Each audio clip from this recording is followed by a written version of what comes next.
Shalom, peuple de Dieu, vous informer, comme je l'ai dit chaque fois, c'est notre devoir. Chacun a une part de choses à faire, chacun doit faire quelque chose et chacun sait faire quelque chose. Rendez service à ceux qui en ont besoin. Fidèles téléspectateurs, bienvenue dans votre émission Je veux savoir. Pour le nouveau, Je veux savoir, c'est une émission qui nous permet de comprendre ce que nous ignorons et ce que nous savons que nous ignorons. Aujourd'hui, dans Je veux savoir, vous êtes seulement avec votre journaliste, Laurette Luzolo Matondo, qui va vous servir sur les qualités d'une bonne femme ou une bonne épouse. Aujourd'hui, je ne parle pas de jeunes filles, mais par contre, je parle de bonnes femmes. Puisque vous devrez savoir qu'il y a une grande différence entre une femme et une fille. Aujourd'hui, les jeunes garçons, les jeunes hommes ne savent pas faire cette différence parce que nous sommes tous des femmes et tout le monde court derrière le jupon. Ils ne savent pas qui est femme et qui est fille. Notre âge ne peut pas nous identifier que nous sommes femmes, mais notre maturité, ça oui, peut nous identifier qui nous sommes réellement. Puisque une jeune fille de 10 ans étant mature peut facilement se comporter comme une femme. Mais une femme de 30 ans en étant immature et complexée, il peut facilement se comporter comme une jeune fillette de 10 ans. Alors, sans plus tarder, fidèles téléspectateurs, bienvenue dans votre émission Je veux savoir. La Bible nous dit, à chaque circonstance, nous devons le louer. Nous, étant que ses servantes, ses serviteurs, étant que ses créatures, nous devons tout le temps être là pour le louer. Nous prions au nom de Jésus-Christ de Nazareth. Tendre Père céleste et miraculeux Seigneur Jésus-Christ, nous te louons, nous te rendons grâce. Tu t'appelles Je suis, le Dieu d'Abraham, d'Isaac et de Jacob. Merci pour ton amour infini que tu ne t'es jamais de manifester envers nous, tes bien-aimés enfants. Nous t'offrons ces moments entre tes saintes mains. Sois le Père, le guide et le conducteur. En opposition de ton Fils miraculeux Seigneur Jésus-Christ qui est le Maître, nous t'avons ainsi prié. Amen. Fidèles téléspectateurs, nous avons beaucoup de qualités qui signifient que cette personne ou cette femme, c'est une bonne femme. Étant femme, tu dois d'abord te connaître comme je l'ai dit chaque jour. Et étant femme, tu dois savoir qui réellement tu es. Avant de commencer notre émission, nous allons prendre le livre des Rites, le chapitre 3, le verset 11. S'il vous plaît, là où vous êtes, ouvrez vos Bibles, prenez le livre des Rites, le chapitre 3 et le verset 11. Vous et moi, nous lisons au nom de Jésus-Christ de Nazareth. Maintenant, ma fille, ne crains point, je ferai pour toi tout ce que tu diras, car toute la porte de mon peuple sait que tu es une femme vertueuse. Nous allons aussi prendre le livre des Proverbes, Proverbes chapitre 12, le verset 4. Nous lisons au nom de Jésus-Christ de Nazareth. Une femme vertueuse est la couronne de son mari, mais celle qui fait honte est comme la carie dans ses os. Mwasi oyo ya misala malamu aza lokola couronne oyo balatisaka na mutu epa mobali na ye. L'homme est toujours fier d'avoir une femme vertueuse auprès d'elle. L'homme est toujours se sent en enthousiasme d'avoir une femme vertueuse auprès de lui. Mais par contre, nous devons savoir qu'il y a des qualités qui signifient que cette femme, c'est une bonne femme et qu'il y a aussi des qualités qui nous identifient. Nous sommes tous appelés femmes, mais nous avons des qualités qui nous identifient, qui est une bonne femme et qui est une mauvaise femme.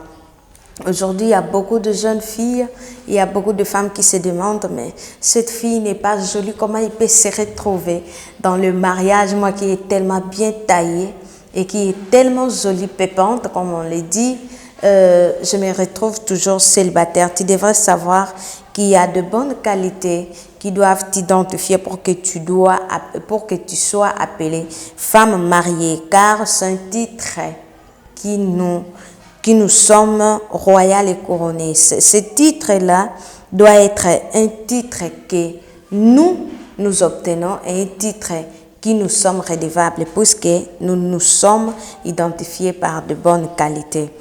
Sans plus tarder, aujourd'hui, nous allons prendre quelques qualités car il y en a beaucoup, il y en a nombreux, il y en a plusieurs, mais je épingle quelques qualités. La première qualité qui identifie que cette femme, c'est une bonne femme, c'est d'abord la discrétion. La discrétion, fidèles téléspectateurs, jeune fille, jeune femme, jeune maman, maman que tu es, jeune fille que tu es, étant fiancée, étant mariée, tu dois savoir que la discrétion, c'est l'une des qualités qui prouve que tu es une bonne femme. Je m'explique. Tu ne peux pas te dire que tu es une bonne femme au moment où tu ne sais pas garder secret. Comment? Une bonne femme, c'est une femme qui sait garder sa langue. Une bonne femme, c'est une femme discrète. Une bonne femme, c'est une femme qui sait garder les secrets de son mari, les secrets de son foyer, les secrets de ses enfants et surtout aussi les secrets de sa famille. Je veux encore m'expliciter là-dessus. On ne peut pas se dire, on ne peut pas s'appeler une bonne femme si on ne sait pas garder de secrets. Car aujourd'hui, il y a beaucoup de couples détruits par des amis. Une femme qui relate des secrets de sa famille à une amie peut-être qui n'est pas mariée, une amie qui est encore célibataire, une amie peut-être qui t'envie depuis longtemps, mais qui ne savent pas par où entrer, par où avoir la porte pour entrer là où toi tu es. Mais grâce à ta manque de discrétion, grâce à beaucoup parler, tu as livré ton mariage. Grâce à beaucoup parler, aujourd'hui, tes enfants se retrouvent avec beaucoup de problèmes car le trou, c'est toi, maman. Tu ne sais pas te retenir, tu ne sais pas garder les secrets de la famille. Une femme sait se retenir. C'est une bonne femme qui sait retenir sa langue. Une femme qui se sent disciplinée en retenant sa langue. Je vais donner l'exemple d'une femme dans la Bible qui est très discrète et surtout qui a bien gardé son secret. C'est la reine Esther. Aujourd'hui, j'entends beaucoup de jeunes fiancés se dire « Seigneur, je vais être comme la reine Esther. Est-ce que tu mérites cette place ?» C'est la question que nous devrons nous poser. Est-ce que tu mérites la place de la reine Esther? Puisque la reine Esther, c'était une femme tellement discrète, c'est pourquoi elle a été couronnée par cette place. Et ce n'est pas seulement la virginité qui a fait que la reine Esther se retrouve là où elle s'est retrouvée, mais c'est la discrétion. Pourquoi? Parce que la reine Esther était juive. Dans le pays où la reine Esther s'est retrouvée reine, ce pays-là n'aimait pas de juifs. C'est aujourd'hui comme Ukraine et le pays, c'est Ukraine et l'autre pays, ils sont toujours en guerre. Vous pensez qu'une personne qui quitte en Ukraine pour aller là-bas, vous pensez que cette personne sera heureuse? Non, c'est comme ça avec la reine Esther. La reine Esther a su garder les secrets. La reine Esther, c'était une jeune femme orpheline qui a été élevée par Mardochée, nous le savons tous. Mardochée qui était parmi les travailleurs du roi. Mais le roi, suite aux désobéissances de sa femme, a expulsé sa femme pour prendre la reine Esther en mariage. Comment la reine Esther a su garder secret? Il a gardé son identité, qui elle était réellement, pour avoir ce qu'elle a voulu avoir. Quoi? C'est le cœur, pour conquérir le cœur du roi. Il a vraiment gardé secret. C'était un lourd poids, c'était un lourd secret, c'était un grand poids qu'il portait. Des fois, il s'est demandé comment m'en sortir pour que je puisse l'un des jours vulgariser ses secrets. Mais la reine Esther était tellement discrète. Son oncle Mardochée lui a dit, si tu veux réellement obtenir cette poste, tu dois être discrète. Tu dois savoir retenir ta langue. La reine Esther était tellement discrète et aujourd'hui, nous parlons tous de la reine Esther. Qu'est-ce qui a fait que la reine Esther soit couronnée? C'est la discrétion. Aujourd'hui, ça m'étonne de voir les jeunes filles, ils se disent tout sans tabou, sans laquine, sans crainte, sans discrétion. C'est bien bon. Mais tu dois savoir à qui tu relates tes projets. Tu dois comprendre à qui tu parles de tes choses. Tu dois comprendre à qui tu dis tes secrets. Puisque nous avons des gens, tu te sens l'aise de parler, au fait, de te confier en elle. Puisque cette personne-là va t'aider par rapport à sa vie chrétienne. Nous avons aussi des gens à qui nous devons nous confier. Mais ce n'est pas dit que tu dois dire tes secrets à tout le monde. Tout le monde doit savoir qui tu es, qu'est-ce que tu as eu. Et surtout, par contre, notre monde aussi, avec notre 21e siècle, nous avons des Snap, nous avons aussi des iPhones, nous avons de WhatsApp, Twitter, Facebook. Donc, nous devons vulgariser. Voire même si tu manges quelque chose, tu es au restaurant avec ton petit ami, tu dois publier pour que tout le monde sache ce que tu es en train de faire. Tu es en train de te nuire et tu te dis toi-même, jeune fiancée. Tu es en train de détruire ton mariage. Voilà pourquoi aujourd'hui tu as beaucoup de combats, parce que tu ne t'es pas gardé secret. Voilà pourquoi aujourd'hui tu es dans des problèmes, dans des lacunes. Tu as tout le temps de problèmes, tu ne sais pas d'où ça vient. La porte d'ouverture, c'est toi, madame, puisque tu ne t'es pas gardé secret. Voilà la deuxième qualité, c'est l'humilité. La Bible nous dit que l'humilité précède la gloire et l'orgueil précède la chute. C'est très rare de nos jours de trouver une femme humble et surtout qui s'humilie, vraiment rare. Je ne sais pas pourquoi, peut-être parce qu'aujourd'hui la femme a aussi des postes où l'homme peut occuper. Parce que la femme ne peut pas entrer où l'homme aussi il s'y trouve. Parce qu'aujourd'hui, la femme sait travailler. Aujourd'hui, la femme sait gagner de l'argent. La femme apporte quelque chose à la maison. Aujourd'hui, la femme est devenue insolente, impolie. Une femme est devenue tellement orgueilleuse qu'aujourd'hui, nous avons beaucoup de jeunes filles, beaucoup de jeunes femmes plutôt, divorcées, beaucoup de couples ayant des problèmes. Pourquoi? Parce que la femme est tellement orgueilleuse.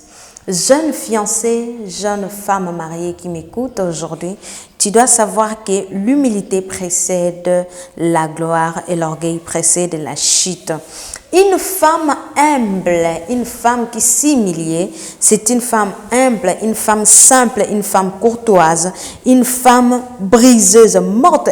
Donc, elle est morte d'elle-même pour jouir à son mari. C'est une femme capable d'écouter. Quand son mari parle, il se tait. C'est rare de nos jours de trouver cette femme. Mais aux années antérieures, on voyait même la femme servir la nourriture à son mari. Cette femme doit d'abord s'écourber. Il s'écourbe, il sert son mari, il touche de l'eau, il est là, il sert son mari jusqu'à ce que son mari va finir. Il enlève les assiettes pour se déplacer, avant de se déplacer, jusqu'à ce que son mari va finir à manger. Mais aujourd'hui, c'est vraiment difficile. C'est vraiment, je ne sais pas si c'est difficile ou on va encore en trouver. Puisque aujourd'hui, la femme est là, son mari est en train de manger. Tu verras que la femme est sur WhatsApp, en train de papoter avec ses amis. La femme est sur Facebook, en train de partager ses vidéos. Et surtout sur TikTok, en train de danser. Le mari est là, en train de manger. Ça éloigne le mari, madame. Tu es en train d'éloigner ton mari de sa maison. Tu le mets loin de toi. Et demain, tu seras la première pleurnicheuse en disant « Mon mari me trompe ». Non, ton mari ne te trompe pas. Tu es en train d'envoyer ton mari à te tromper car ils ne savent pas servir ton mari. Une femme humble, c'est une femme qui se tait quand son mari parle. Une femme simple, c'est une femme qui dit « Chérie, j'ai gagné ça, qu'est-ce qu'on va faire à la fin du mois? Chérie, j'ai trouvé ça, est-ce que tu peux me donner des idées ?» Mais une femme orgueilleuse, il ne sait pas qu'il a commis une erreur, qu'il doit s'excuser. Une femme orgueilleuse ne sait pas que tout ce qu'elle est en train de faire est en train de nuire son mari, soit elle éloigne son mari, loin d'elle. C'est une femme qui dit tout. C'est moi qui fais ceci dans cette maison, c'est moi qui fais cela, c'est moi d'ailleurs qui s'occupe des enfants, c'est moi d'ailleurs qui fais cela. En tout cas, soyez vraiment humble et surtout humiliez-vous devant le mari, car le mari c'est le chef de la famille. La Bible a dit, l'homme quittera son père. Si nous lisons le livre de Genèse, le chapitre 2, le verset 24, même Ephésiens 5, 25, nous allons voir l'homme quittera son père et sa mère et s'attachera. Et la suite, vous connaissez. On n'a pas dit que la femme quittera son père et sa mère et s'attachera. C'est l'homme qui doit venir te chercher. Donc, devant cet homme, tu dois le traiter comme le roi qu'il est. L'homme doit se sentir qu'il a sa place dans sa maison. Il n'y a pas un homme réellement qui va accepter de se sentir humilié chaque temps et qu'il soit toujours là. Tu verras qu'un homme, toi tu lui trouves incapable de faire quelque chose, il y a une femme qui lui dit « Waouh, je ne savais pas que tu étais réellement ça. Je viens de le découvrir. Tu es vraiment un homme bien. » Au moment où toi, tu n'as jamais accepté ton mari, tout ce qu'il fait est mauvais pour toi. Tellement que tu es orgueilleux, tu ne sais pas accepter les efforts de ton mari. Voilà qu'une autre femme qui est dehors, qui accepte ça et qui lui apprécie, le mari se sent à l'aise et il a la facilité de partir. Et demain, tu seras la première à pleurnicher en disant qu'on t'a volé ton mari. Or que personne n'a volé ton mari, tu l'as envoyé. Et la troisième qualité, c'est une femme travailleuse. Une femme travailleuse. Quand j'arrive à ce stade, j'ai vraiment des larmes aux yeux et surtout, c'est vraiment pitoyable. Et ça fait mal de savoir qu'aujourd'hui, surtout dans notre ville-province de Kinshasa, une femme rêve que le mariage. Excusez-moi, j'étais partie dans une église comme invitée. Il y a une sœur qui était près de moi ici. Comment était sa prière? Seigneur, donne-moi un mari qui sera riche et surtout mignon, qui va tout le temps me gâter avec de l'argent. Excusez-moi, s'il vous plaît.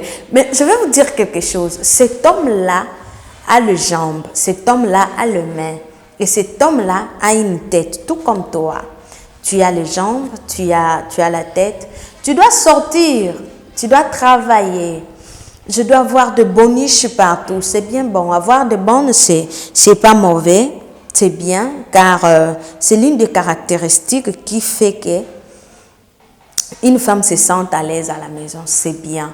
Mais tu dois savoir que tu dois être une femme travailleuse. Une femme travailleuse, c'est une femme qui sort le matin pour chercher ses matembélés. Une femme travailleuse, c'est une femme qui s'occupe chaque temps. Une femme travailleuse, c'est une femme en activité. Je m'explique. Une femme travailleuse, c'est une femme en activité. On ne peut pas se dire qu'une femme travailleuse, c'est seulement une femme qui part au bureau. Non. Toi qui es une bonne quelque part, une femme de ménage, tu es une femme travailleuse. Sincèrement, moi je me dis toujours, s'il y a une femme qu'on peut mieux payer, c'est une femme serviteur. La servante, c'est une femme qui travaille beaucoup. Elle s'occupe de la maison, elle s'occupe de l'éducation de tes enfants, elle part laisser les enfants à l'école, elle coule la vaisselle, elle coule la lessive, elle prend bien soin de la maison. Tu vois, mais toi tu pars au bureau, tu viens, tu travailles, tu rentres, tu es fatigué. Une femme travailleuse, c'est une femme qui ne se fatigue, en fait, une femme qui ne pleurniche pas. Une femme qui travaille, qui se donne. C'est très difficile de trouver une femme à la maison, une jeune fille de 24 ans, couler la lessive, couler la vaisselle, arranger la maison, préparer. Et après, elle sert sa famille, ils mangent calmement. Et les soirs, tu verras, Ah, j'ai très mal au dos, chérie, aujourd'hui j'ai beaucoup travaillé, je suis fatiguée, sérieusement. Et les femmes qui sont au village, qui partent au champ, ils viennent, ils pilent le foufou, ils travaillent, après ils préparent. Pourquoi ils ne pleurnichent pas? Nous tous, nous sommes prêts et nous savons faire quelque chose. Donc, il faut apprendre à faire quelque chose pour devenir une bonne femme. Une femme travailleuse, c'est une femme qui sait tout faire. Une femme travailleuse, c'est une femme qui se dit, aujourd'hui je me réveille, je pars au travail, aujourd'hui je fais ça, je fais... Il sait établir le programme de chaque jour. Et une femme travailleuse, même si elle a de bonnes à la maison, elle sait repasser elle-même, elle sait couler le vêtement, le sous-vêtement de son mari, elle sait repasser, elle sait préparer son mari. Et une femme travailleuse, c'est une femme qui se dit non, elle sait au fait faire la part des choses. Comment je m'explique encore? Il faut savoir faire la part des choses. Savoir faire la part des choses. Comment? Ce n'est pas dit que si tu pars au bureau, tu ne peux pas travailler chez toi. Personne n'a dit cela. Personne.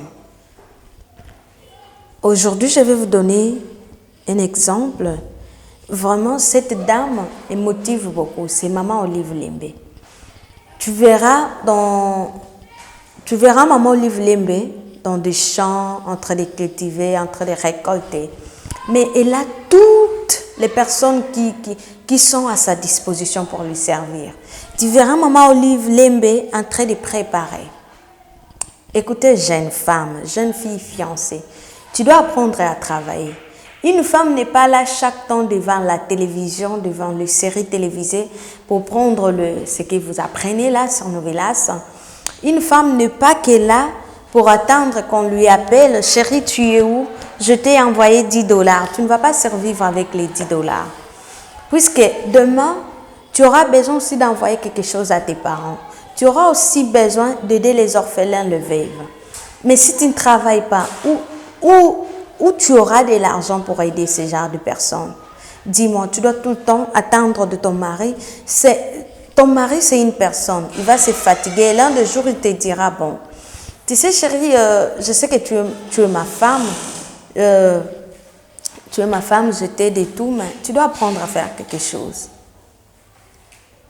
Quand le mari arrive à ce stade-là, tu dois te dire que, en tout cas, mon chéri est fatigué.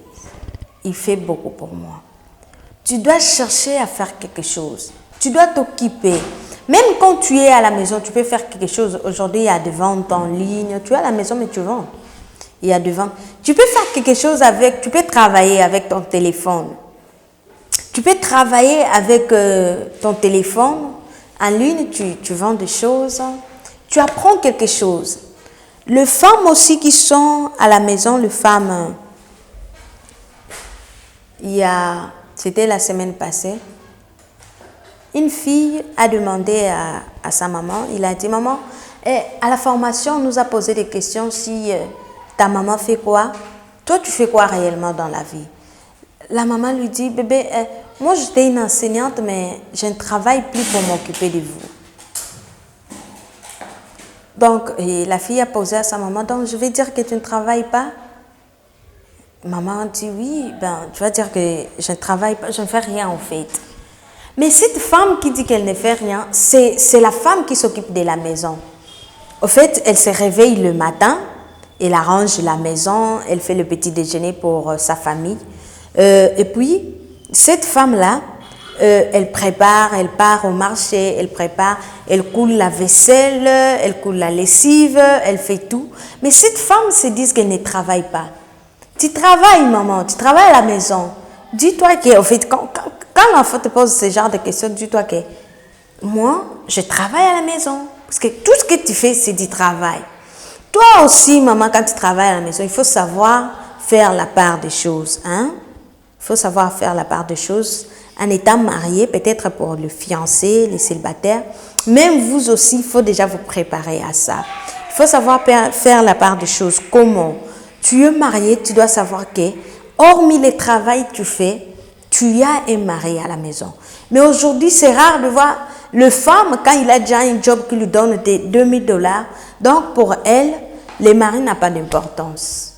Tu verras, même les enfants, elle n'a pas du temps pour ses enfants. Elle n'a pas du temps pour servir son mari. Elle est tout le temps fatiguée. Chérie, est-ce que je peux avoir ça? S'il te plaît, bébé, je suis fatiguée, mais la servante est là. Franchement, est-ce que cette maison, c'est la maison de ta servante ou c'est ta maison? Voilà pourquoi vous perdrez l'amour, l'affection de vos maris, puisque vous êtes en train de les envoyer loin de ce que vous pouvez vous imaginer. Du 1er au 30, ton mari se sert que de la nourriture de ta bonne. C'est catastrophique de voir que même la nourriture, c'est la servante qui lui sert. Avant de manger, c'est la servante qui est là, en train de servir ton mari. Vous voyez, il y a une affection, une attraction qui est là quand nous servons la nourriture avec amour. Nous avons l'enthousiasme de voir que les maris se sentent heureux, en sécurité de manger la nourriture préparée par sa femme. Si tu vois, bébé, mais c'est tellement délicieux. Oh, merci chérie. Donc, le mari est tellement heureux de voir que c'est sa femme qui lui sert. Mais c'est vraiment difficile de nos jours, ce que nous savons.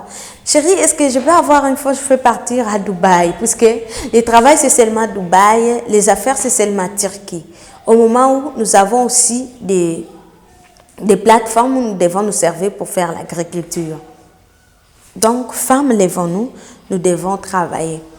Et dans la Bible, nous avons l'exemple d'une femme qui s'est donnée au travail pour avoir mérité le poste qu'il a mérité, pour se dire qu'elle est devenue, aujourd'hui, c'est une femme parmi toutes les femmes qui prient, cette femme ne manque pas dans leur bouche.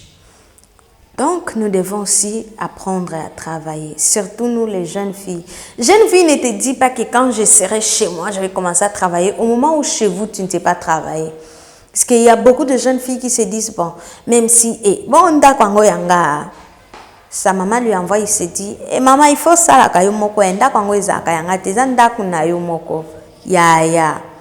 c'est la maison de ta mère. Et ta maison, tu seras comment?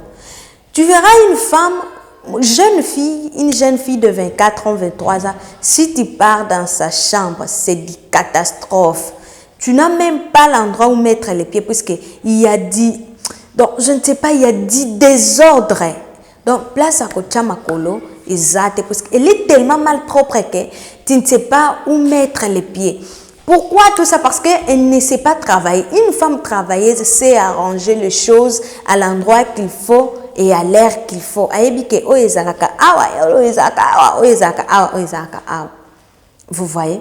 Une femme travailleuse sait arranger son lit. Aujourd'hui, c'est difficile. Moi, c'est à nous, quand on était, nous qui filmons encore, quand on filme encore les élèves, quand nous étions encore à l'internat, tu verras qu'à chaque 4 heures, les sœurs religieuses, elles viennent pour vous réveiller. Il faut vous bongisa mbeto avant de sortir. Donc, avant d'aller manger, tu dois ranger ton lit. On nous apprenait comment arranger nos lits, comment brosser les dents, comment faire, étant que femme, comment faire son bain intime. Vous voyez? Donc, malgré qu'on était loin de nos parents, mais nous avons bénéficié de beaucoup de choses. C'était des encadrements vraiment profonds. Une femme doit apprendre à travailler. Comme je disais, quand tu travailles là, il faut aussi savoir faire la part des choses. Tu as un mari à qui tu vas t'occuper, puisque c'est ton devoir. Car la Bible, dans le livre de 1 Corinthiens, le chapitre 7, si nous lisons bien là-bas, nous allons comprendre. La Bible nous dit, malheur, toi qui prives à ton mari, et ton mari, ou soit ton fiancé, va chercher quelque part, va chercher ailleurs, c'est ta faute. Je ne sais pas si j'ai mieux maîtriser le verset, mais c'est dans le livre de 1 Corinthiens, le chapitre 7. Lisez bien ce verset, car c'est le verset qui nous parle de le fiançailles, comment on doit entretenir nos couples. Voilà, tu dois apprendre, tu dois avoir un temps pour ton mari, un temps pour tes enfants, et un temps pour travailler. Tu ne peux pas seulement te donner au travail et tu prives ton mari et tes enfants. Ça, c'est pas du tout bon. Donc, je parlais de Ruth. Ruth qui a travaillé. Nous connaissons l'histoire de Ruth et Naomi. Ruth était une jeune fille veuve qui a perdu son mari et Naomi était sa belle-mère, comme nous les appelons, sa belle-mère. Mais na moment ya sikoyo okoloba ex-belle-mère. Poto misana na ba ex-mingi, ex-belle-mère. Mais Ruth n'a pas regardé qu'elle était sa ex-belle-mère, mais plutôt elle l'a traité comme sa belle-mère et comme sa propre mère. Elle l'a pas traité comme sa belle-mère, mais elle l'a traité comme sa propre mère. Comment? Ruth était venue avec Naomi, Tina Vilobayaka. Ruth travaillait. Ruth a accepté de s'humilier. Ruth a accepté de s'humilier jusqu'en, disent les Ivoiriennes, jusqu'en pour avoir ce qu'il voulait. Comment? Ruth a accepté de ramasser dans le champ. Il partait au champ, il ramassait du bleu, il ramassait. Donc, voilà ce qui avait marqué Boaz, qui était le propriétaire du champ. Boaz, je vais donner un exemple, c'est comme... quelle entreprise je peux donner l'exemple? Voilà. RTL, Vodacom, vous voyez. C'est comme le patron de ces entreprises. Mais... il cherchait une femme. Pourquoi Ruth a conquéri le cœur de Boaz? C'est parce que Ruth travaillait. Ruth a appris à s'humilier, à avoir paix pour gagner beaucoup.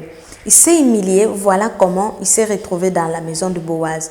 Toi, aujourd'hui, tu pries, Seigneur, je vais être comme Ruth. Est-ce que tu mérites la place? Tu sais travailler, toi. Si aujourd'hui, on venait dans ta chambre presquement, qu'est-ce qu'on verra? C'est des catastrophes. Apprends à travailler et surtout, apprends à faire la part des choses. Donc, il faut savoir faire la part des choses. Apprenez à ranger vos chambres vous-même, même si vous avez des bonnes. Même si vous avez des bonnes, vous avez tout le temps des bonnes à votre disposition, des femmes qui vous servent, de servants, de servantes. Donc, apprenez à faire quelque chose à la maison. Hormis les travaux que vous avez au bureau, apprenez aussi à vous faire marquer par vos maris et apprenez aussi à faire quelque chose pour apprendre à nos enfants ou à vos enfants ce qu'elles seront demain. Puisque une femme qui ne travaille pas à la maison, n'espérez pas que vous aurez les enfants, surtout les jeunes filles travailleuses. C'est très difficile. Puisque quand la maman est fainéante, c'est la fille aussi qui va acquérir de ça. Pourquoi? On dit qu'on reconnaît une fille par rapport aux critères de sa maman. Et on reconnaît le jeune garçon par rapport à son père. Vous voyez? Donc, si toi, la maman, tu n'es pas une bonne exemplaire pour tes enfants, ça sera vraiment difficile. Si tu es travailleuse, si tu te donnes au travail, même si aujourd'hui ton mari meurt, tu verras que demain tu seras appelée une femme veuve, une veuve riche. Mais si au moins tu es fainéante, on t'appellera une pauvre veuve. Voilà. Tu vas mendiater, tu vas chercher puisque tu n'avais pas le temps de travailler. Chercher à faire quelque chose en tout cas, ça va t'aider. C'est quelque chose qui est pour la vie. Hein? Ça va nous aider. Voilà, donc la quatrième qualité, c'est d'une bonne femme, c'est une femme propre. Vous voyez? La quatrième qualité d'une bonne femme, c'est la femme propre. Donc, la femme propre se repère avec la femme travailleuse. Pourquoi? Puisque quand on ne sait pas travailler, on ne sait pas être propre. Quand on ne sait pas travailler, on ne sait pas arranger sa chambre. Pour être propre, tu dois apprendre à être propre, surtout toi, jeune fille. Il y a une grande différence entre un garçon et une femme. Il y a une grande différence entre un homme et une femme. Et il y a une grande différence entre un garçon et une fille. Je m'explique. Un jeune garçon, il peut être sale. Quand il passe, tu sens l'odeur. Mais toi, une jeune fille, toi, une femme, quand tu sors, tout le monde doit sentir que c'est une femme qui est passée. Ah, c'est une femme. Mais ça fait mal, tu vas voir, il est 10 heures, tu passes dans une avenue, il y a des jeunes filles étalées là-bas, ça sent mauvais. Donc, ça sent tellement mauvais que tu ne t'es pas supporté. Tu te demandes, mais c'est une fille ou un garçon? C'est un homme ou une femme? Toi, une femme, tu es une femme mariée, tu dors avec ton mari. Mais mon bal Abimaki, il vient de trouver avec le pan, Natolo. Le mari est parti au travail, il vient de trouver avec le pinjama qu'il t'a laissé avec.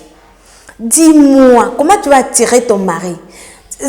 Se faire belle, c'est pas dire que tu dois tout le temps te maquiller, mettre ce que vous mettez là, pour dire que je suis propre. Non! La propreté, c'est apprendre à s'entretenir, apprendre à ranger sa maison. Vous voyez, une jeune femme célibataire et un jeune homme célibataire, il doit avoir une différence. Quand tu entres à la maison d'un jeune homme célibataire, tu trouves le balai là-bas, tu trouves les slips là-bas, tu trouves sa chemise là-bas. Et tant que jeune femme, tu vas trouver ça normal. Tu te dis, bon, c'est un homme, peut-être c'est normal.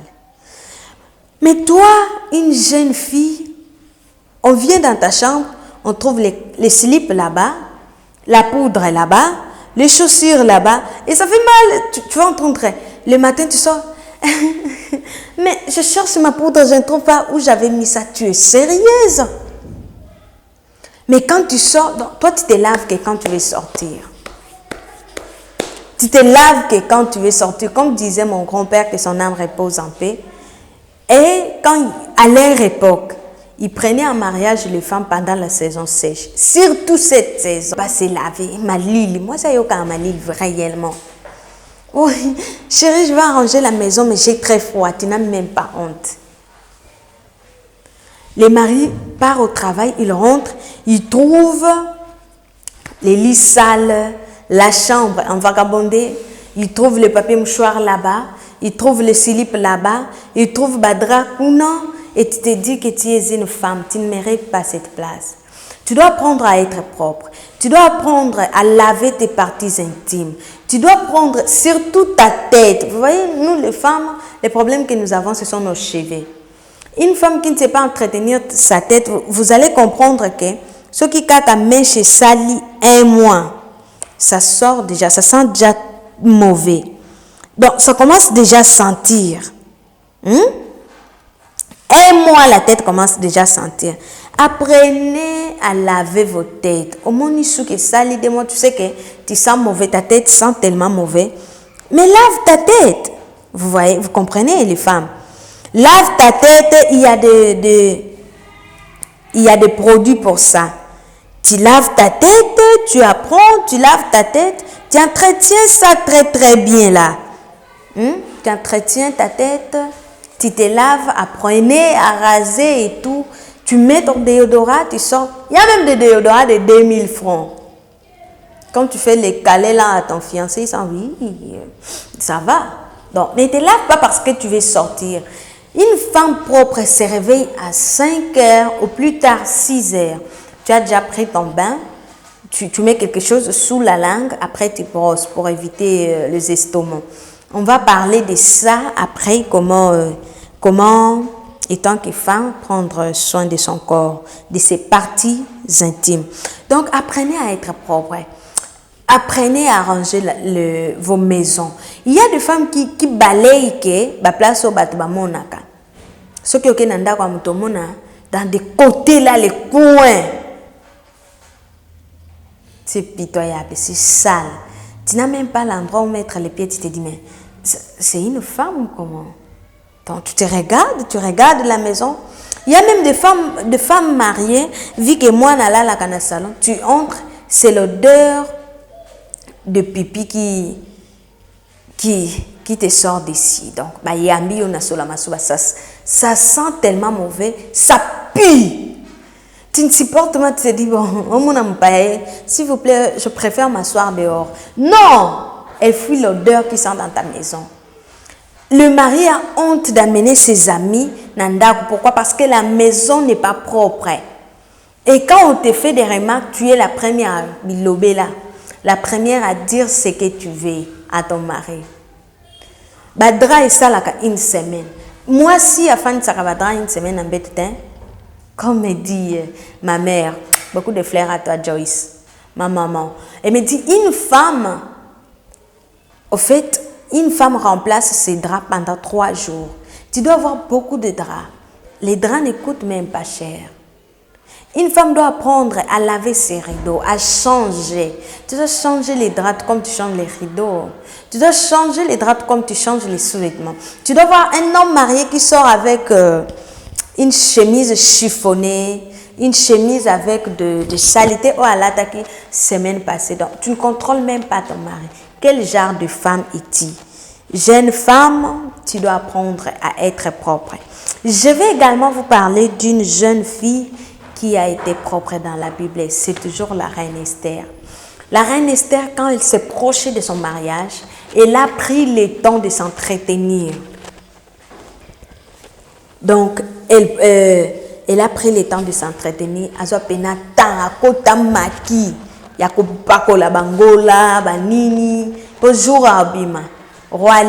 Ce n'était pas seulement sa virginité. Vous voyez les qualités qu'il perd avec la reine Esther. Donc, elle a réellement mérité ce mariage. Donc, elle a pris ce temps. Ce n'est pas dit que si tu es chrétienne, tu ne peux pas t'entretenir parce qu'il y a des jeunes mamans qui sont comme ça. Le matin, foulard. À midi, foulard. Le soir, foulard. Ala la kana foulard, ala mukakana foulard. Ala la kana liputa, la mukakana liputa. Pourquoi? Parce qu'elle est devenue chrétienne. Quand elle était païenne, elle était tellement belle, c'est tout le monde qui l'enviait. Mais quand elle est devenue chrétienne, elle est devenue... Donc, je ne sais pas comment expliquer. C'est pas comme ça. D'ailleurs, Dieu n'aime pas les saletés. Dieu n'aime pas la saleté. Dieu aime là où... Dieu aime venir là où est propre. Là où elle trouve la propreté. C'est ça avec Dieu. Dieu aime la propreté. Ne soyez pas de ces femmes-là qui se pleurnichent. Au par contre, il faut être... Eh, pardon. Ce que tu manges, ça vient de cette terre. Ce que tu manges, ça vient aussi de ce monde. Pourquoi tu manges ça? Mais tu ne sais pas prendre soin de ton corps. Tu dois apprendre à attirer ton mari. Surtout toi, jeune fille, jeune couple, jeune fiancé. Apprenez à être propre pour attirer vos maris. Une bonne femme, c'est une femme patiente, une femme douce, une femme calme, une femme qui sait se maîtriser, une femme qui a la maîtrise de soi, une femme disciplinée et surtout le ton de la voix. Aujourd'hui, on ne sait pas différencier qui parle. Aujourd'hui, on ne voit pas la patience en femme. Aujourd'hui, on ne voit pas la douceur en femme. Hey, jeune femme. Ça te coûte quoi de dire, chérie, s'il te plaît, j'ai besoin de quelque chose, c'est pour mes besoins, est-ce que tu peux m'aider? Ça te coûte quoi? Quand l'homme va entendre ça, waouh, ma femme. Tu es douce et tu as le ton de la voix. Même s'il n'en a pas, il va te dire, bon, chérie, calme-toi, s'il te plaît. Aie un peu de patience, je vais chercher, ça fait du bien. Moi, en tout cas, je vais vous donner un exemple typique. C'est mes parents. Mes parents m'inspirent trop. Mes parents m'inspirent trop. En tout cas, mes parents, c'est parmi mes idoles. La vie à mariage. Mon père et ma mère m'inspirent trop.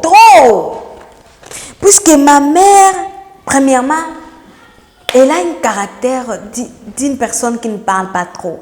Et quand elle parle à son mari, elle a déjà 5 ans quelques.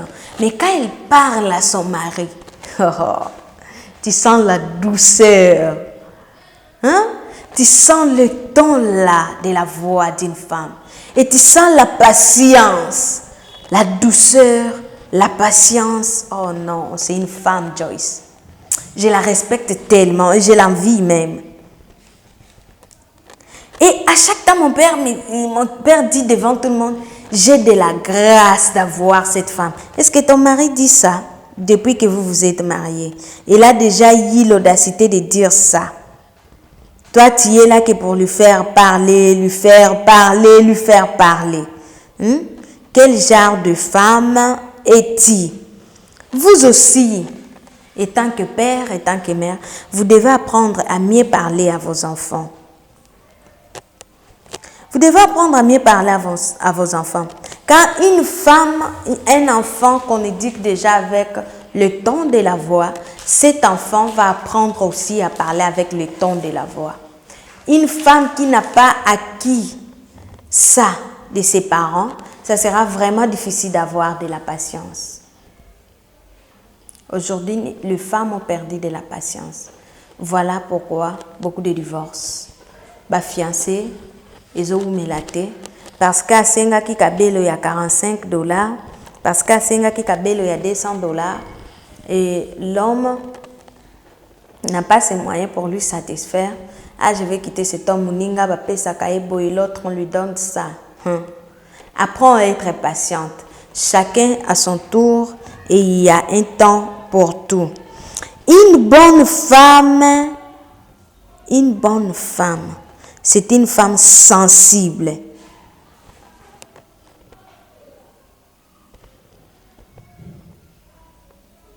C'est une femme compatissante.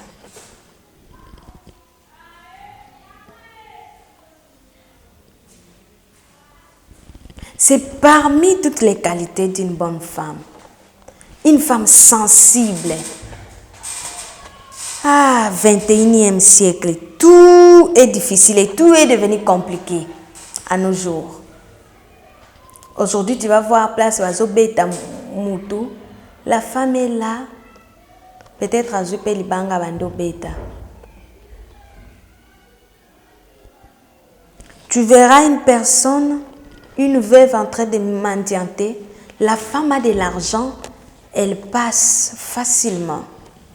Et c'est souvent les femmes qui disent, Nababis, tu verras une femme, tu vois qu'elle est vraiment malheureuse, elle a vraiment besoin d'aide. Moi, si je basenga akabo, inde bomoni ba basenga akabo. Bon, on peut basenga atoye ba te wasale lani. Mais tu verras un homme faire sortir l'argent facilement donné.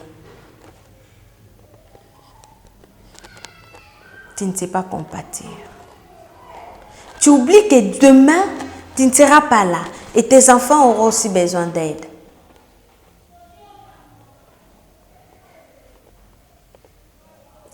Tu ne sais pas donner. Femme, tu n'es pas sensible aux besoins de ton mari. Tu n'es pas sensible de comprendre ce que ton mari veut. Et tu n'es pas sensible de comprendre ce que tes enfants veulent. Tu sors comme tu veux, tu rentres comme tu veux. Tu ne sais même pas demander. Une bonne femme, hein, je vais vous dire quelque chose. Une bonne femme, quand elle regarde son mari, se dit, bébé, ça ne va pas.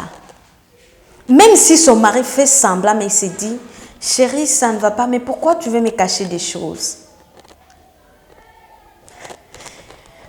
Elle a la sensation en elle parce qu'elle partage déjà le même esprit avec son mari. Elle est connectée de tout ce qui se passe. Non, chérie, ça va, calme-toi, apaise-toi, tout va bien. Non, chérie, ça ne va pas. Une femme sensible, et quand elle voit les orphelins en train de pleurnicher, même si elle en manque, elle n'en a pas, elle se dit, Seigneur, s'il te plaît, bénis-moi. Je vais bénir ces enfants. Seigneur, s'il te plaît, donne-moi pour que j'ajoute à ces enfants. Je vous donne l'exemple de Anne.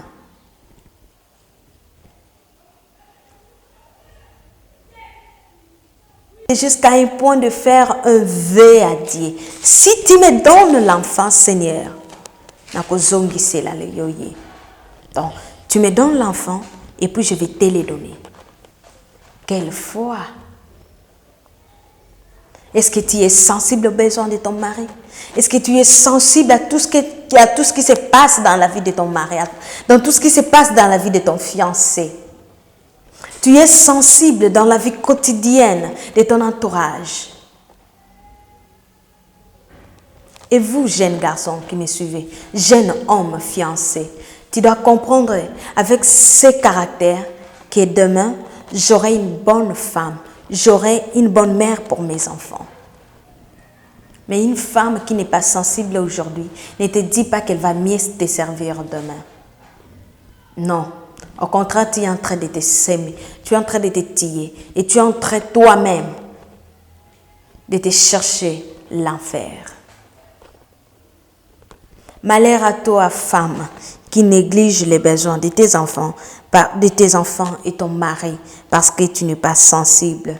Une jeune fille qui sait servir ses frères, une jeune fille qui est sensible aux besoins de ses frères, une jeune fille qui est sensible aux besoins de l'église, une jeune fille qui est sensible aux besoins de son père. Cette jeune fille, demain, sera une bonne mère pour ses enfants. Et cette jeune fille sera une bonne femme pour son époux. La 7e qualité d'une bonne femme, c'est la femme soumise. Une femme soumise, c'est une femme sans rébellion. Quelle que soit la casquette qu'elle a, au travail, à la maison, c'est une femme mariée. À la maison, c'est une mère à ses enfants. Peu importe la casquette qu'elle a. Elle n'est pas rébellion. Elle ne se vante pas de sa qualité du travail qu'elle a. Donc, pour elle, la maison, c'est la maison, le travail, c'est le travail. Et vous, jeunes hommes qui me suivez, jeunes mariés, on ne peut être soumise qu'au mari qui comprenne les choses. On ne peut être soumise qu'au mari qui aime sa femme. Car la Bible nous dit, l'homme quittera son père et sa mère. Dans le livre d'Éphésiens 5, la Bible nous dit, homme, aime ta femme comme tu aimes ton propre corps, et comme moi, le Seigneur Jésus-Christ, j'ai aimé mon église qui est mon épouse. Après, le Seigneur nous recommande d'être soumises. Voilà la condition que le Seigneur a donnée. Une femme qui se sent malheureuse, cette femme, quelle que soit sa soumission, elle se sent toujours faible quelque part. Aide ta femme, s'il te plaît. Apprenez à faire de vos femmes des femmes soumises. Soyez soumises, femmes. Peu importe la casquette que tu as. Je vais vous donner dans la Bible l'exemple d'une femme qui a été soumise. Si nous prenons l'exemple de Anne, Sarah, elle était tellement soumise, voire même elle appelait son mari mon Seigneur. Chaque chose que son mari disait, il disait oui mon Seigneur, en se courbant. C'est la soumission qui faisait tout ça. Ce n'était jamais soumise. Lelo mobile abenga Déborah, olobi nini? Peut-être l'homme rentre à la maison fier de lui, de ce qu'il accomplit comme tâche, comme devoir au travail pour venir t'expliquer ce qui s'est passé. Chérie, je suis rentrée. Tu te précipites d'aller prendre les sacs puisque c'est là où se trouve l'argent. Ça fait pitié et c'est fort pitoyable. Mais tu ne sais pas prendre soin de cet homme qui t'apporte de l'argent. Femme, tu dois apprendre à être soumise. Ton mari vient du travail. Bienvenue chérie. Tu montes avec lui dans sa chambre. Tu l'aides. Tu es en train de... Puisque, si nous lisons Genèse, le verset 3, on nous dit, voici, l'os de mes os, chair de ma chair, laide semblable. Laide semblable. Tu es, toi femme, tu es son aide semblable. Donc, tu dois apprendre à l'aider. L'homme est toujours là. Des fois, l'homme a zongané tes bébés. Mais toi, tu es là pour l'aider. Tu l'aides à enlever sa chemise. Tu l'aides avec ses pieds. Tu enlèves ses chaussures. Ça ne va rien t'écouter. Apprends aussi à faire un bon massage à ton mari. Ça fait du bien. Apprends aussi à faire quelque chose qu'il aime chaque jour. Donc, qu'il apprenne quelque chose venant de toi que tu lui connais mieux que lui-même plutôt. Donc, tu lui surprends avec des choses qu'il aime. Et après, tu peux lui demander ce que tu veux. Mais aujourd'hui, bonne arrivée chérie. Merci bébé. Bébé, je t'avais demandé l'iPhone. C'est pour quand? Malheur à toi, femme. Tu n'es pas digne d'être appelée femme. Et nous passons pour la 8e qualité. C'est la femme qui a l'esprit de prière. Oh là là. Une femme de prière, c'est une femme soumise. Ça repère avec la soumission. Une femme de prière, c'est une femme qui est tout le temps là, agenouillée pour chercher premièrement le royaume des cieux, pour chercher l'aide de Dieu, pour chercher la couverture du Seigneur Jésus-Christ pour son mari. Une femme de prière, c'est une femme qui est là pour prier pour son mari. Seigneur, mon mari est sorti, il part chercher pour que je vive avec mes enfants. Grâce à son salaire, nous te donnerons la dîme. Grâce à son salaire, nous allons aider ceux qui en manquent. Grâce à son salaire, aujourd'hui, je vis. Grâce à son salaire, je suis vêtue, Seigneur. Bénis-lui. Protège-lui de toute tentation. Une femme de valeur, une femme de prière, c'est une femme qui prie. Chaque nuit, ses jambes, ses genoux sont réfléchis. Ses genoux se réfléchissent chaque nuit pour chercher le Seigneur, pour couvrir ses enfants. Je reviens encore pour un exemple. Ce sont toujours mes parents. Moi, des fois, je me réveille la nuit, peut-être pour me soulager. Subitement, j'entends ma maman et mon père prier pour moi. Prier pour nous tous, nous disent 0 heure. Mon papa nage déjà sur les 60 quelques et ma mère sur les 50 quelques. Il prie. Et je me dis, oh Seigneur, merci. Tu vas comprendre que je vais dormir paisiblement. Et notre cadette, la Naomi, qui dit chaque temps, papa, tu sais, quand je me réveille la nuit, en t'entendant prier, je dors comme un bébé. Je n'ai pas de soucis à me faire puisque je sais que mes parents prient pour moi. Même si moi-même je vais prier, je sais que mes parents prient pour moi. Je suis sous leur protection. Les parents protègent leurs enfants. Donc apprenez, jeune femme, à prier. Une femme de prière, une jeune fille qui sait déjà prier dès chez elle, cette femme sera toujours une femme de prière.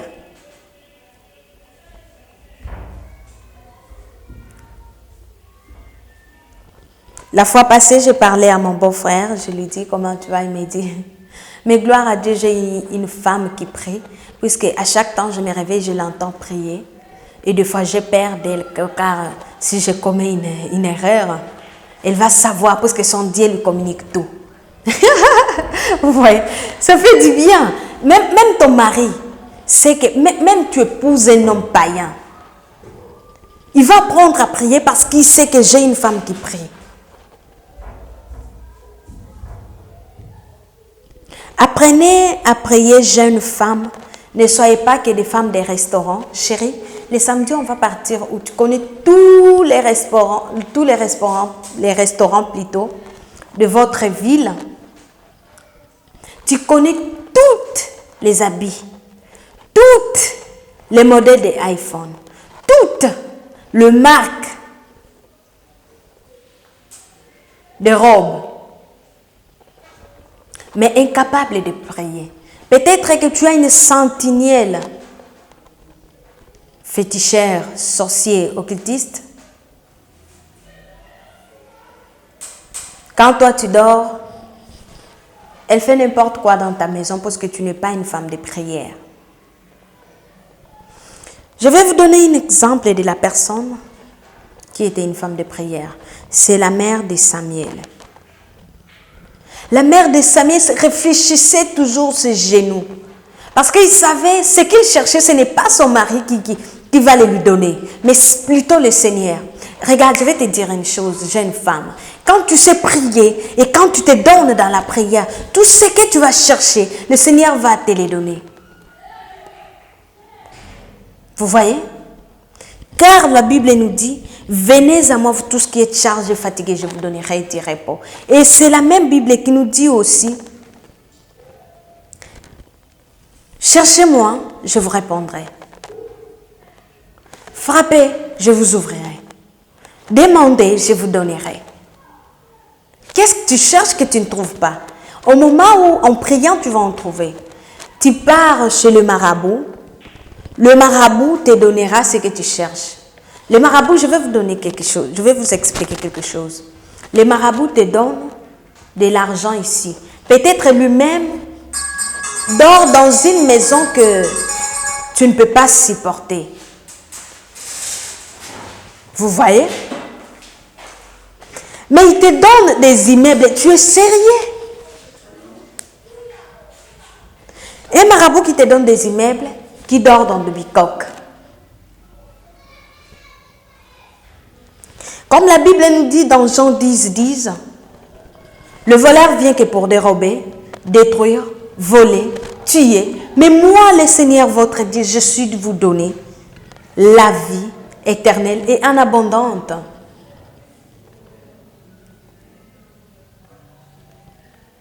En abondante, jeune femme, quand tu dis très haut,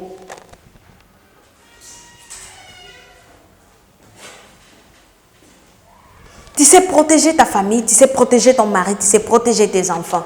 Mon mari me trompe, mon mari a un caractère, je ne comprends pas, je vais divorcer, vraiment. Est-ce que quand tu t'es mariée, tu ne savais pas que ce genre de choses va arriver? Au lieu de dire non, diable, tu ne me vaincras pas, car tu es un menteur. Moi, je vais te vaincre par la prière.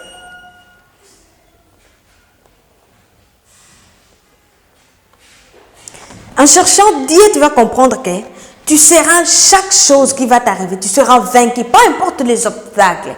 Mais quand tu es dans la prière, même ton mari sera erré de t'avoir.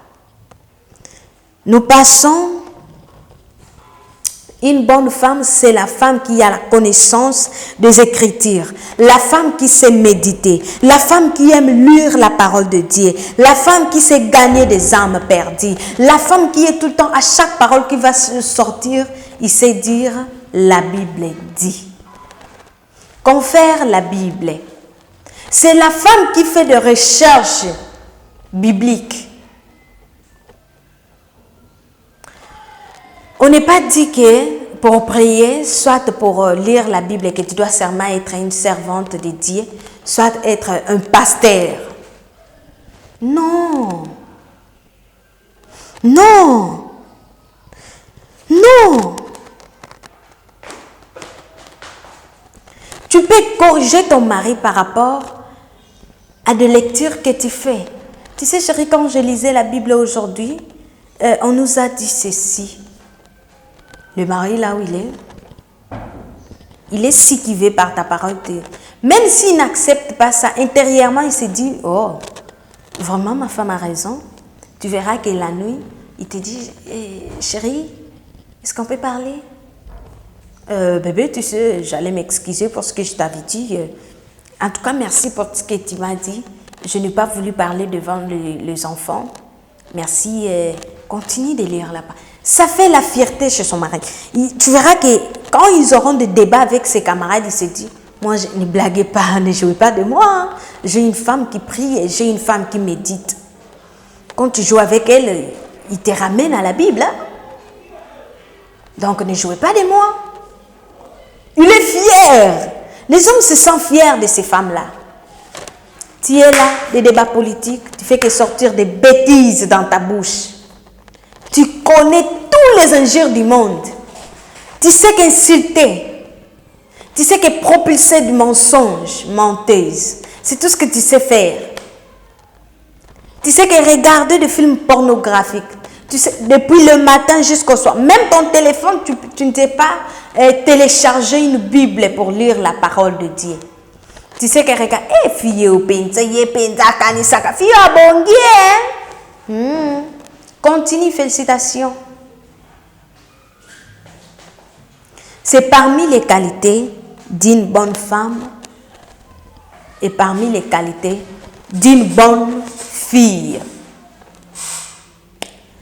Car une femme qui sait méditer aujourd'hui, même dans son foyer, il saura méditer. Et ça fait du bien d'éduquer ses enfants en se repérant de paroles et de versets bibliques. Je donnerai un exemple d'une femme qui vivait dans la parole de Dieu, c'est Priscille. Priscille était une femme qui méditait, qui vivait selon le Seigneur.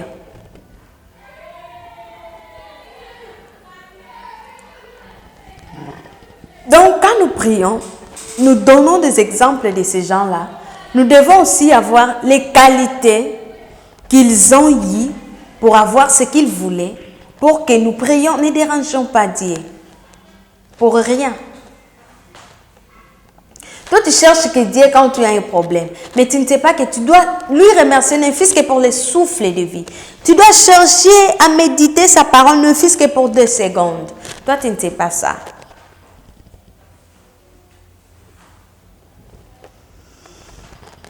Donc voilà, il y a des femmes qui ne sont pas intelligentes, il y a des femmes qui n'ont pas de connaissances d'autres choses, mais ils savent lire la parole de Dieu. Et aujourd'hui, ils se retrouvent parmi les sages femmes. Aujourd'hui, ils se retrouvent parmi les femmes intelligentes grâce à la parole de Dieu. Et nous allons aussi prendre l'autre qualité d'une bonne femme. C'est la femme amie de Dieu. Elle développe une intimité avec Jésus-Christ et elle développe une intimité avec le Seigneur. Nous prenons l'exemple de Marie Magdala. Marie Magdala s'est fait amie avec le Seigneur Jésus-Christ et développait tout le temps l'intimité avec le Seigneur Jésus-Christ. Développer l'intimité avec le Seigneur Jésus-Christ, ce n'est pas dire que coucher avec lui, excusez-moi. Mais par contre, nous parlons de la parole de Dieu, il n'y a pas de tabou. C'est par contre chercher le royaume des cieux, chercher à parler du Seigneur, chercher à protéger ce qui est à toi, mais dans le Seigneur. La première beauté de la femme amie de Dieu et intimité du Seigneur Jésus-Christ, c'est toujours la prière. Et non le maquillage, et non les iPhones, et non les Internet, et non les Instagram, et non les TikTok. Mais sinon, la prière, car elle est là tout le temps pour chercher le Seigneur Jésus-Christ. Elle est là tout le temps pour chercher et adorer. Une femme amie du Seigneur Jésus-Christ, c'est une femme qui aime adorer. Même elle est dans la salle de bain, elle est là pour adorer. Même elle s'habille en adorant Jésus-Christ. Même elle coule la vaisselle en adorant. Même elle coule la lessive, elle le coule en adorant le Seigneur Jésus-Christ de Nazareth. Que le Seigneur vous bénisse, que le Seigneur bénisse sa parole. Que cette parole vous aide à comprendre quelque chose et à changer vos situations de vie. Que cette parole vous aide à comprendre. Dans la prochaine émission, nous allons aussi parler d'autres choses qui vont vous plaire. C'était Laurette Luzolo à l'émission. Je vais savoir les qualités d'une bonne jeune, d'une bonne femme au foyer, tout comme jeune fille célibataire. Fidèles téléspectateurs, n'oubliez pas de vous abonner sur notre chaîne YouTube RTDA Monde. Nous sommes partout dans le monde entier. S'il vous plaît, ayez l'habitude de partager nos vidéos. Ça nous aidera. Peut-être qu'il y a une jeune femme qui cherche à s'aider, mais ne comprend pas par où commencer. Grâce à cette vidéo, elle saura par où commencer et quoi corriger. Et surtout, ayez aussi l'habitude de cliquer sur j'aime, ça nous aidera. Quant à moi, Luzolo Maton de Lorette, je salue ma famille en passant, je salue mes amis, Lili Fasik, je vous aime beaucoup. Je salue Exosia, ma secrétaire, je salue Dada, le caméraman, car c'était grâce à lui que vous aurez ces images. Je salue aussi Papa Ogi, Maman Georgine depuis le Paris. Je salue Pasteur Christian depuis l'Angola, Rachel Luzolo, Périclès Luzolo, Rachidi Adam depuis l'Angola. Tous mes enfants qui se retrouvent en Angola, je vous salue. Je salue Silumbanza, mon ami, depuis l'Angola. Je salue Océan Mukendi depuis Kinshasa. Je salue également Massamba. Je salue Mitterrand Kiese, le jeune entrepreneur. Je salue aussi Maman Annie, une femme qui m'aime beaucoup, qui est tout le temps, qui me prodigue des conseils. Je salue la Chancellerie, la grande couturière, depuis la commune d'Engaba. Je te salue en passant. Je salue Blaise Luzolo, Mobalatika, Couleur et Apembe na défaut. Je salue Karine Luzolo, John Luzolo, Naomi la cadette, Alfredine Alpha. Je salue aussi le fils Ngumbu, le fermier le plus compétent. Je salue aussi le maître couturier, le plus grand maître couturier, Lucien, Lucien le pasteur. Je vous salue. Que le Seigneur vous bénisse, que le Seigneur bénisse sa parole.